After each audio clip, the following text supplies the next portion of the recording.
अथर्वणवेदमन्त्राः रोगनिवारणसूक्तं काण्डं प्रथम प्रपाठकः प्रथम अनुवाकः तृतीय सूक्तं द्वादश जरायुजः प्रथमौ श्रियो वृषा वातभ्रजास्तनयन्नेति वृष्ट्या स नो मृडाति तन्वरुजुगो रुजन्य एकमोजस्त्रेधा विचक्रमे अङ्गे अङ्गे शोचिषाशिश्रियाणं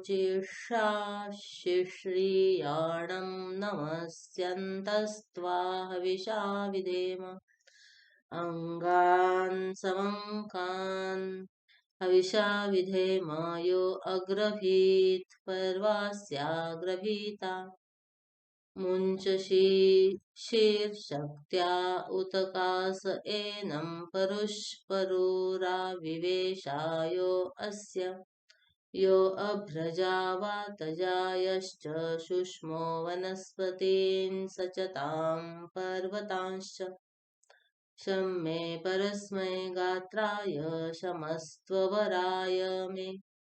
शम्मे चतुर्भ्यो अङ्गेभ्यः शमस्तु तन्वे मम ॐ शान्ति शान्ति शान्तिः यस्मात् सर्वमिदं प्रपञ्चरचितं माया जगज्जायते यस्मिंस्तिष्ठति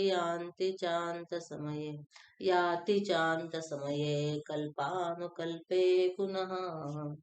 यं ध्यात्वा मुनयः प्रपञ्चरहितं विन्दन्ति मोक्षं ध्रुवम्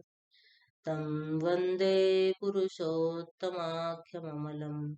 नित्यं विभुं निश्चलम् ब्रह्मपुराणम् अध्याय प्रथमः